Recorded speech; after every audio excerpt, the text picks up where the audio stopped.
I was in St. Louis, Missouri for Thanksgiving. I knew my grandparents' house was relatively close to Ferguson because we had been hearing from them and our other relatives about the riots, damage, etc. So I Googled it. My current location to Ferguson, 17 miles. I asked my dad to drive me. Yeah, so here we're at 270. We're at the edge of Ferguson, so this is Florissant Road. So we'll come up. This is us in the car. Before I turned on my recorder, my dad gave me the talk on what to do, what the best response was if I was mugged or kidnapped. I knew why he was saying these things, and I knew from my relatives that Ferguson was an impoverished place before the Michael Brown shooting as well. But I still thought, really? In the middle of the day. But what did I know? Ferguson could be a ghost town, gloomy and empty during the day, and at night,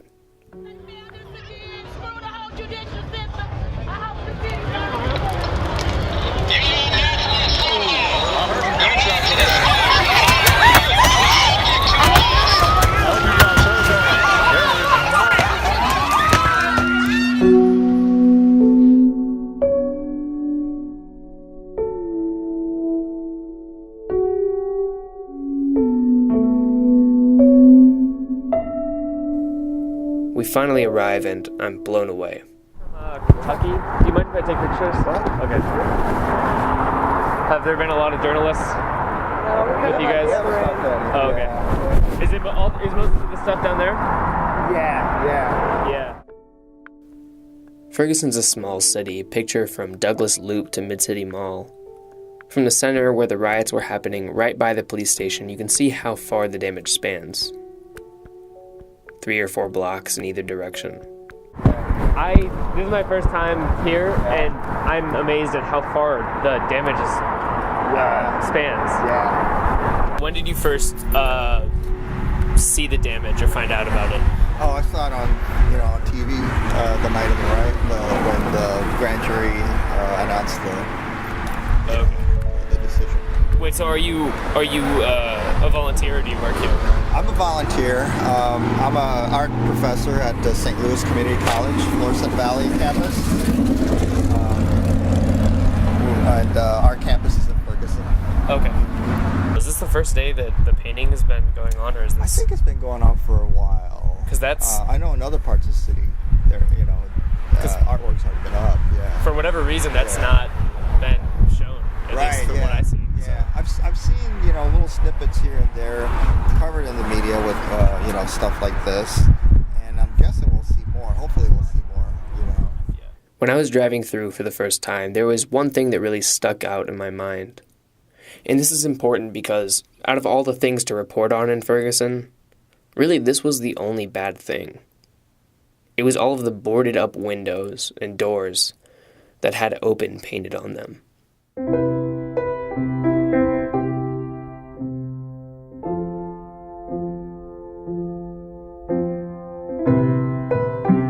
As you drive down Florissant, Ferguson's main road, you see store after store, most of them local, that appear to be closed, besides the paint.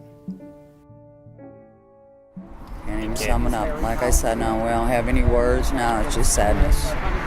It's been going on since August 9th. It was just, they wouldn't wait to see what the decision was, and then when they didn't like the decision, and I felt like the whole time they're never going to like whatever it is.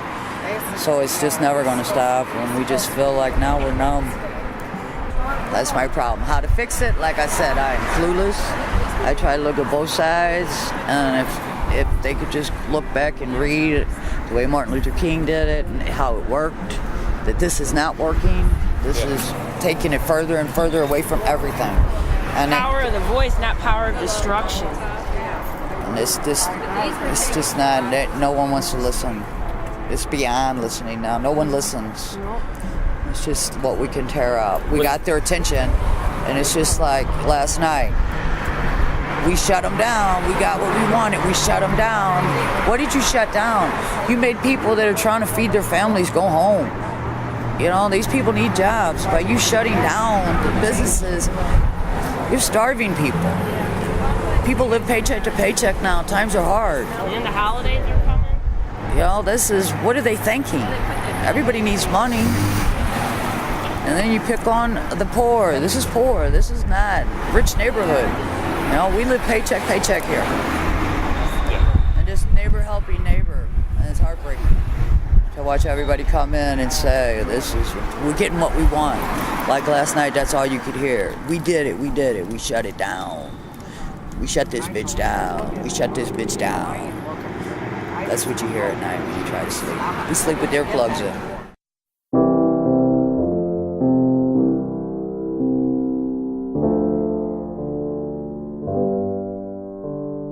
Some of the boards had things like "Hands Up, Let's Pray" and "We Love Ferguson" on them.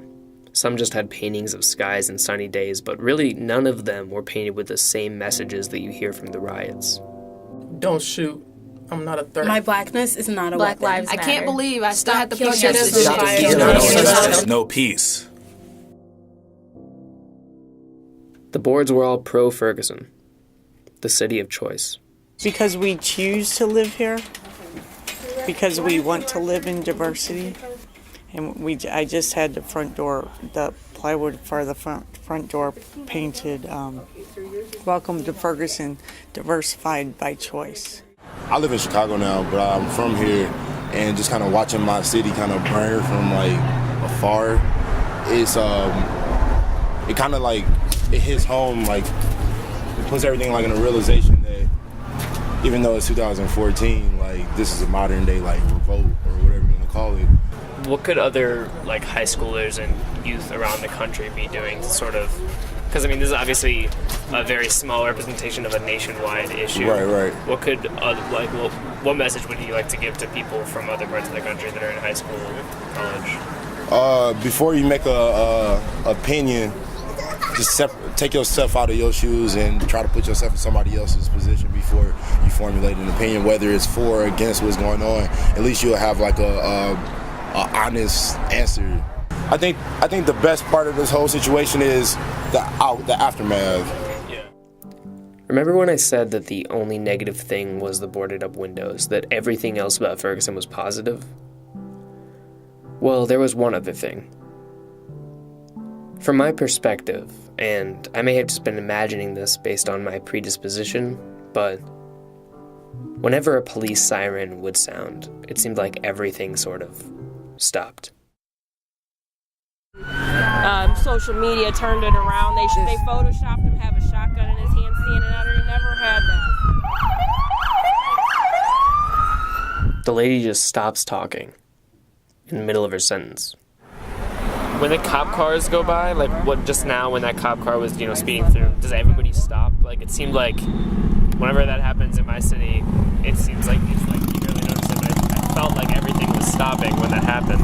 Everybody's looking to see if it's close, because Monday night there was over 500 rounds of gunshots. We never lived like that. If you heard a car backfire, you'd be looking around.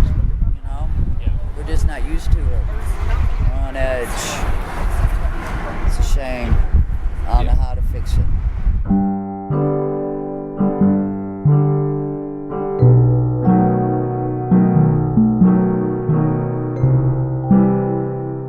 As I said, Ferguson's a small city. It may be easy to forget this with the way the media is covering it. If you can hear a cop siren, you know where it's headed to.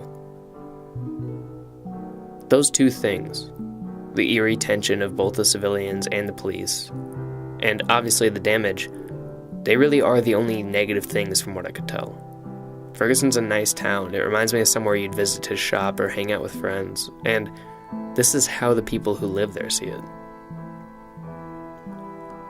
All the people I interviewed had different things to say. Some talked about their own business and how the riots and media attention is affecting them personally. And some talked about the bigger picture effect, but what a lot of them had in common was they said to me, "Be safe at night." They would say this, usually after the interview, and I quickly realized that Ferguson was a pleasant place. During the day.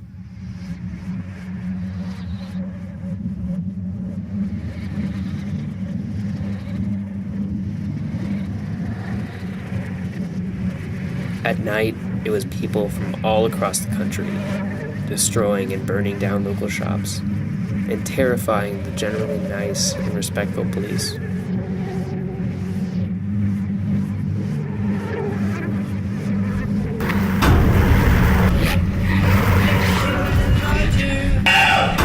the big picture problem, the reason that my dad warned me about getting mugged.